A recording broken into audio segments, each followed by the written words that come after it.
Mr. Curtis, would you please state your full name for the record? My name is Clinton Eugene Curtis. And where do you reside? Tallahassee, Florida. And what is your profession? I'm a computer programmer. Would you please speak into the microphone so the audience can hear your testimony? I'm a computer programmer. Mr. Curtis, are there programs that can be used to secretly fix elections? Yes. How do you know that to be the case? Because in October of 2000, I wrote a prototype for President Congressman Tom Feeney at the company I work for in Oviedo, Florida, that did just that. And when you say did just that, it would rig an election? It would flip the vote 51-49 to whoever you wanted it to go to and whichever race you wanted to win. And would that program that you designed be something that elections officials that might be on county boards of elections could detect? They'd never see it. Mr. Would you answer that question once again? They would never see it. So how would such a program, a secret program that fixes the election, how could it be detected? You would have to view it either in the source code, or you'd have to have a receipt and then count the hard paper against the actual vote total. Other than that, you won't see it. All right, Mr. Curtis, if you had been asked, you or others with your professional expertise had been asked to design a protected program that would protect the Ohio elections from against such software to fix the election, could you have done so? If we've been asked to make a program that can fix the election, sure, anybody can do it. No, could you have designed a program or a procedure or a protocol that would have protected Ohio against this kind of rigging? No, you have to look at the source code. You have to get probably programmers from both or all parties to look at the source code and determine if there's anything in there that shouldn't be there. I mean, it's a simple program. You're adding 1 to a person's total. It's 100 lines of code tops. All right. Are you aware of whether there was any protective action in Ohio against this kind of vote rigging through software? I don't know. You don't know? I don't know. You were not asked to assist in the development of any protective system, is that correct? No, I was not. In Europe, have you reviewed at all the election results in Ohio? No, I haven't. Okay. Given the availability of such vote rigging software and the testimony that has been given under oath of substantial statistical anomalies and gross differences between exit polling data and the actual tabulated results, do you have an opinion whether or not the Ohio election, presidential election, was hacked? Yes, I would say it was. I mean, if you have exit polling data that is significantly off from the vote, then it's probably hacked. And your testimony is under oath? Yes, sir. And the testimony you've given is true? Yes, sir. Thank you.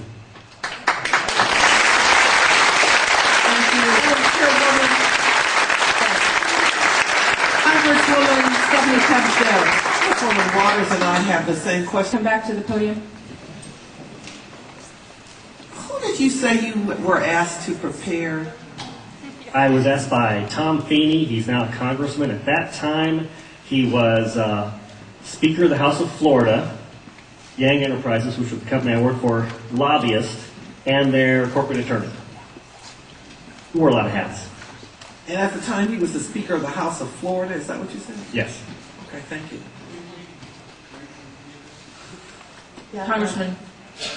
You say he was the lobbyist for the voting machine company at the same time he was Speaker of the House? I don't know what the voting machine company is. He was a lobbyist for Yang Enterprises. We had NASA contracts and Yang Enterprises did what? Computers? computers. Okay, and he was your lobbyist, your He was company's the lobbyist for that company, And yes. he asked you to design a code to rig an election Yes. while he was Speaker of the Florida House. Yes. This was during or previous to the 2000 election? Yes, October into September. And did he ever express why he wanted a code to rig an election? No, I immediately assumed that they were trying to keep you guys from cheating them. So, so I wrote up the documentation on what you would look for in the source code, how you would make sure that you didn't get, taken advantage of, make sure that all voting machines had receipts, because that way you could back count the ones that looked a little funny. And I handed it By receipts, you mean a paper trail? Yes, paper trail. And I handed that in to Mrs. Yang and said, here's your report, here's your program. And she said, you don't understand, we need to hide the fraud in the source code. Hide the fraud, not reveal the fraud. Not reveal the fraud because it's needed to control the vote in South Florida, was what she said. That's what she said. That's To your knowledge, was this used? I have no idea. I was ready to leave, so I retired and left the company. Your testimony a moment ago, I think you said just before you left an answer to Congresswoman Tubbs Jones' question. Would you just repeat what you said in terms of the exit polls? Oh, the exit polls should not be significantly different than the vote. And if they were, you would conclude what? I would conclude someone's playing with the vote. Now with the exit polls? That's possible too. Okay, I was going to ask why something is definitely skewed. Something is skewed in one or the other or both. Right. To select which one, you'd have to see where the problem is. Let me ask you one further question. Assuming for the moment that such software, that's what you call it, such software to rig a vote was used in one or more machines in Ohio or in Florida, could you today detect that if you looked at the source code? If you could get the machines and they have not been patched yet, I mean, once they get in and touch them, anything can happen. You can also set timers to do that, but then you see the timers. Then you'd have to take those machines, decompile them, which I couldn't do, but possibly a Microsoft, an MIT, something could do. You might be able to see it. You might. Not necessarily. Depends on how good they are at destroying what they had. Destroying what they had by tampering with the machine afterwards or by programming a destroy instruction in the first place? Right, because since you didn't... Either or both? Either or both. You didn't actually see what's in there, so you don't know if the code is running in a single executable or running in various modules. If it's running in modules, you can make the code actually eat itself. Let me ask you one further question. I've been told that people who assume that lots of the election results, or that a large fraction of the election result in any state may have been affected by deliberate fraud in the computer, are paranoid because in order to do that, you'd have to have access to thousands of machines, and that would be readily detectable. To what extent is that true? It depends on the technology you use. If you did a central tabulation machine that fed in, all you'd have to do is set a flag. You set a flag, the central tabulation machine would then flip your vote. So one person putting in bad code in a central tabulation machine could affect thousands and thousands or tens of thousands of votes. Right, and you could activate either automatically, or you could make it so that there's code existing on like an electronic machine that feeds it, where you would punch it in, it would set the flag, the server would see the flag, and then... And if you had a recount, and there were no paper trail, would that be, assuming that had happened, would that be revealable by seeing a discrepancy between what the central tabulator showed and what the individual machines, which had not been tampered with, showed? Not if I wrote it. Why not? In other words, I would make it match. You could work back from the tabulator to the individual machines, so that the tabulator would tell the machines to switch their results? Yes, it talks both ways. You can flip it to whatever you need. And they actually do talk to each other, the machines as long and the as it's tabulator. hooked up, as long as it's networked together, they can talk to each other. So in other words, there is absolutely no assurance whatsoever on anything with regard to these machines. Absolutely none, unless you look at the source code and make sure it's safe before it goes out. Thank you very much. Thank you, Congressman Mathers. I know that Congresswoman Waters has a question, and then Senator Miller, and then Congresswoman Stephanie Tubbs Jones. This will only take a moment if you would come back to the microphone. I'm new at this.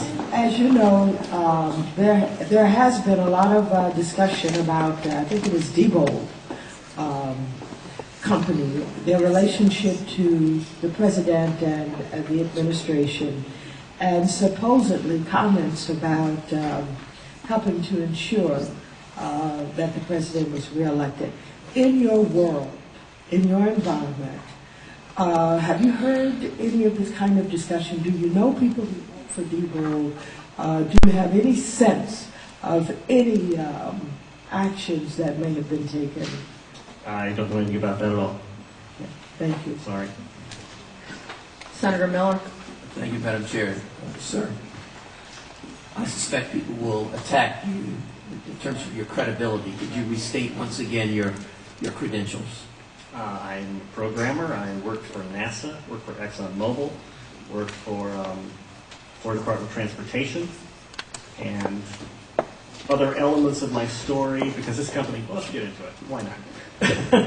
This company also, they have NASA contracts, and they were basically downloading tons of information, I mean gigabytes worth, and handing them off to this little Chinese guy named Henry Nee, and it didn't seem right, and he was hacking things, and I wrote a program for DOT that allowed contractors to send their information into DOT, and he was kind of the quality assurance guy for software. He put a wiretapping module in the program that went out to the contractors so that it actually sent everything they sent back to Yang. So I reported all this, and just last March, I think, he was arrested for attempting to send anti-tank missile chips to the capital of Communist China. So, if that's correct, this is such a small thing. Of course, I think he only got a $100 fine. And no time. Thank you. Congresswoman Stephanie Tubbs Jones. Thank you. Thank you. We are now going to